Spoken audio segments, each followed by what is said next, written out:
ఏది అయినా ట్రై చెయ్యి ఆచి చికెన్ మసాలా. సీఎం చంద్రబాబు సొంత జిల్లాలో కూటమి నేతల మధ్య ఆధిపత్య పోరు నడుస్తుందా? ఆ నియోజకవర్గంలో కూటమి పార్టీల నేతలు ఢీ అంటే ఢీ అంటున్నారా? ఎమ్మెల్యే పులివర్తి నాని జనసేన బీజేపీ పార్టీలను విస్మరిస్తున్నారని ఆ పార్టీ నాయకులు బహిరంగంగా వాపోతున్నారా? చంద్రగిరి నియోజకవర్గంలో కూటమి నేతలు ఎందుకు కుమ్ములాడుకుంటున్నారు?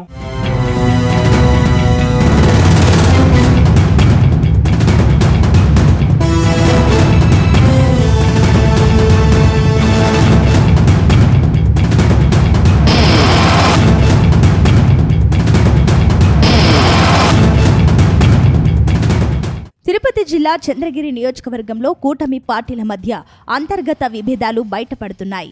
అధికార కూటమిలో భాగమైన Telugu Desam party, Janasena party, Bharatiya Janata party నాయకుల మధ్య సమన్వయం లోపిస్తుందనే ఆరోపణలు వినిపిస్తున్నాయి. నియోజకవర్గ శాసనసభ్యులుగా ఉన్న పులివర్తి నాని అన్ని వర్గాల ప్రజలను కలుపుకుంటూ ప్రాంత అభివృద్ధికి కృషి చేస్తున్నారని ఆయన అనుచరులు చెబుతున్నారు. అయితే మిత్రపక్షాల నాయకులు మాత్రం వన్ మ్యాన్ షోగా వ్యవహరిస్తున్నారని విమర్శిస్తున్నారు. ప్రభుత్వ కార్యక్రమాలు, అభివృద్ధి పనుల్లో భాగస్వామ్యాన్ని కల్పించకుండా కేవలం తెలుగుదేశం పార్టీ నాయకులకే ప్రాధాన్యత ఇస్తున్నారని ఆరోపిస్తున్నారు.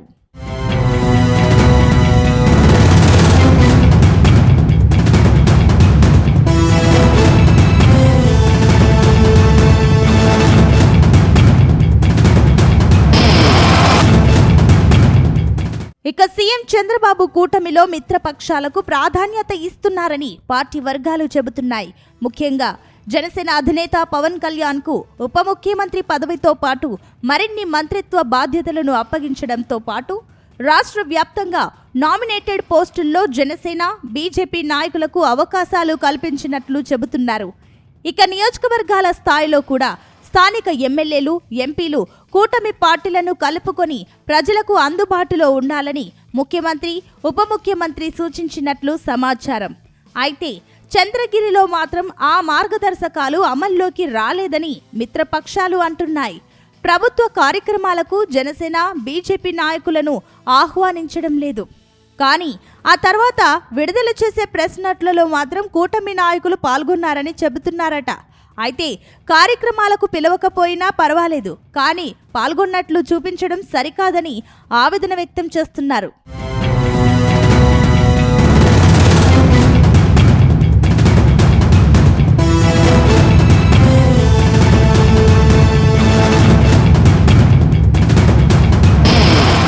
మరోవైపు చంద్రగిరి నియోజకవర్గం రాజకీయంగా ప్రాధాన్యత కలిగిన ప్రాంతం.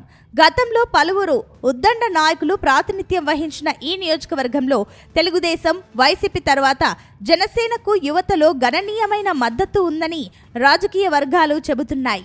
బీజేపీకి పరిమిత స్థాయిలో నాయకత్వం ఉన్నప్పటికీ గత ఎన్నికల్లో పులివర్తి నాని గెలుపు కోసం జనసేన, బీజేపీ నాయకులు కృషి చేశామని ఆ పార్టీలు గుర్తు చేస్తున్నాయి. అధికారంలోకి వచ్చిన తర్వాత తమను విస్మరించడం బాధాకరమని అంటున్నారు. 3 రోజుల క్రితం జనసేన పార్టీ చంద్రగిరి నియోజకవర్గ ఇన్ఛార్జిగా ఉన్న దేవరకొండ మనోహర్ మీడియాతో మాట్లాడుతూ ఎమ్మెల్యే తీరుపై తీవ్ర అసంతృప్తి వ్యక్తం చేశారు. నియోజకవర్గంలో పదవులన్నీ తెలుగుదేశం పార్టీ నాయకులకే ఇస్తున్నారని, సహజ వనరుల విషయంలో కూడా పక్షపాతం జరుగుతోందని ఆరోపించారు.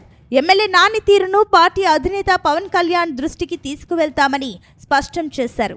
ఇకపై ఎమ్మెల్యే నిర్వహించే కార్యక్రమాలకు తాము హాజరు కాబోమని హెచ్చరించారు. పులివర్తి నాని గారు, మీకోసం మేము 2019 నుంచి 24 వరకు చెవిరెడ్డి భాస్కర్ రెడ్డి అనే ఒక దుర్మార్గుని ఓడించాలి, భూ కబ్జాలు చేస్తున్నాడు, ఇసుక చేస్తున్నాడు, అలాగే రెడ్ శాండిల్ చేస్తున్నాడని మనం ప్రచారం చేసి 2024లో జనసేన పార్టీ సహాయ సహకారాలతో 43,000 మెజారిటీతో గెలిచారు. కానీ ఈరోజు మీరు చూస్తున్నా మీ సోషల్ మీడియా అకౌంట్స్ అన్ని కూటమి నాయకులు పాల్గొన్నారంటారు. దయచేసి కూటమి నాయకులు పాల్గొనట్లేదు.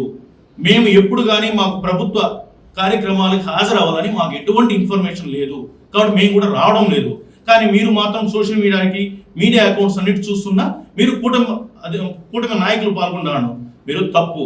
కూటమి నాయకులను వేయద్దండి, మేము వస్తేనే వేయండి. దయచేసి పులివర్తి నాని గారు అలాగే వాళ్ళ సోషల్ మీడియా అకౌంట్స్ హ్యాండిల్ చేస్తున్న వాళ్ళందరూ కూడా మా మండలాధ్యక్షులు, మా నియోజకవర్గ నాయకులు అందరి తరఫున మేము చేస్తున్న రిక్వెస్ట్, ఈ సబ్మిషన్ మనం ఏమంటే మేము రాకపోతే మేము పాల్గొన్నట్టు మీరు పేపర్ స్టేట్మెంట్లు ఇవ్వద్దండి.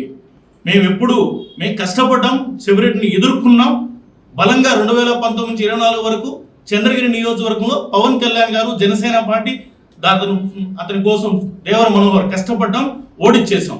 దాని తర్వాత మేము కష్టపడ్డాం, కానీ ఈ రోజుకు మా కళ్ళలోంచి నీళ్లు రావట్లేదు. నీళ్లు వచ్చి బాధపడి రక్తం కూడా రావట్లేదు, అంత విధంగా బాధపడుతున్నాం.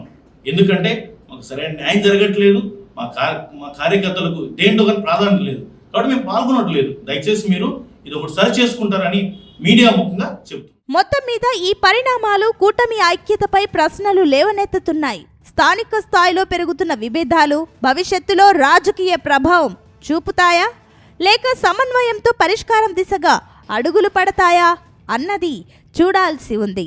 నియోజకవర్గ అభివృద్ధి కంటే రాజకీయ విభేదాలు ప్రాధాన్యం పొందకూడదని స్థానిక ప్రజలు ఆశిస్తున్నారు.